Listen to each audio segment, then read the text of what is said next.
Taste the Daily. அண்மை செய்தி. கழக மாணவர் அணியின் சார்பில் வீரவணக்க நாள் பொதுக்கூட்டங்கள் தொடர்பாக அதிமுக பொதுச் செயலாளர் எடப்பாடி கே பழனிசாமி முக்கிய அறிவிப்பை வெளியிட்டிருக்கிறார். இது தொடர்பான விரிவான தகவல்களை தலைமை செய்தியாளர் ஜெயக்குமார் வழங்க கேட்கலாம். வணக்கம் ஜெயக்குமார், கூடுதல் விவரங்களை வழங்கலாம். வணக்கம் சுரேஷ். கழக மாணவர் அணி சார்பிலே வீரவணக்க நாள் பொதுக்கூட்டங்கள் 25/1/2026 ஞாயிற்றுக்கிழமை அன்று நடைபெறும் என்று அனைத்து இந்திய அண்ணா திராவிட முன்னேற்ற கழகத்துடைய பொதுச் செயலாளரும் சட்டமன்ற எதிர்க்கட்சித் தலைவரும் முன்னாள் முதலமைச்சருமான புரட்சித் தமிழர் எடப்பாடி கே பழனிசாமி அவர்கள் அறிவித்திருக்கிறார். அவர் வெளியிட்டிருக்கக்கூடிய முக்கிய அறிவிப்பில், இந்திய ஆதிக்கத்தை எதிர்த்து 1965 ஆண்டு ஜனவரி 25ஆம் நாள் தமிழகத்தில் தொடங்கப்பட்ட போராட்ட உலகம் கண்டிராத ஒரு மாபெரும் புரட்சியாகும் என்று குறிப்பிட்டிருக்கிறார். அந்த தியாக வேள்வியில் இன்னுயிர் துறந்த மொழிப்போர் தியாகிகளுக்கு வீர வணக்கம் செலுத்துவது நமது விழுமிய கடமையாகும் என்றும் தெரிவித்திருக்கிறார்.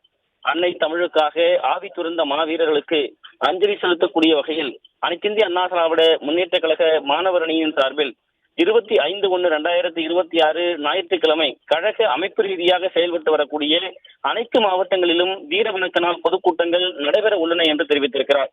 பொதுக்கூட்டங்கள் நடைபெற உள்ள இடங்கள், அவற்றில் கலந்து கொண்டு சிறப்புரை ஆற்றுவோருடைய விவரங்கள் அடங்கிய பட்டியலை இந்த அறிவிப்போடு வெளியிடப்பட்டிருப்பதாக அனைத்து இந்திய அண்ணா திராவிட முன்னேற்ற கழகத்துடைய பொதுச் செயலாளர் புரட்சித் தமிழர் எடப்பாடி கே பழனிசாமி அவர்கள் தெரிவித்திருக்கிறார். கழக சட்டமன்ற உறுப்பினர்கள், முன்னாள் அமைச்சர்கள், முன்னாள் நாடாளுமன்ற சட்டமன்ற உறுப்பினர்கள் மற்றும் கழக சார்பு அணிகளுடைய நிர்வாகிகள் தங்கள் மாவட்டங்களில் நடைபெற உள்ள பொதுக்கூட்டங்களிலே கலந்து கொண்டு சிறப்புரை ஆற்றுவார்கள் என்று தெரிவித்திருக்கிறார்.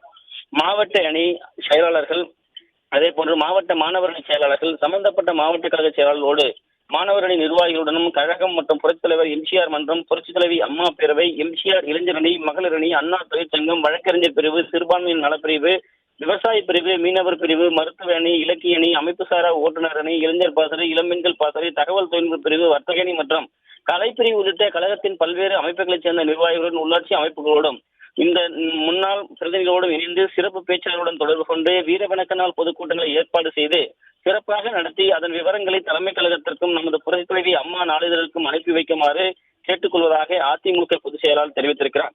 கழக அமைப்பு ரீதியாக செயல்பட்டு வரக்கூடிய அனைத்து மாவட்டங்களிலும் 25/1/2026 அன்று அனைத்து இந்திய அண்ணா திராவிட முன்னேற்ற கழக மாணவர் அணி சார்பிலே ஊர்வலமாக சென்று அன்னை தமிழுக்காக இன்னுயிர் துறந்த மொழிப்போர் தியாகிகளுக்கு திருவுருவப் படங்களுக்கும் வீரவணக்கம் செலுத்துமாறு கேட்டுக்கொள்வதாக அனைத்து இந்திய அண்ணா திராவிட முன்னேற்ற கழகத்துடைய பொதுச் செயலாளரும் சட்டமன்ற எதிர்க்கட்சித் தலைவரும் முன்னாள் முதலமைச்சருமான புரட்சித் தமிழர் எடப்பாடி கே பழனிசாமி அவர்களுடைய முக்கிய அறிவிப்பில் தெரிவிக்கப்பட்டிருப்பது குறிப்பிடத்தக்கது. சுரேஷ், தகவல்களை வழங்கியமைக்கு நன்றி ஜெயக்குமார்.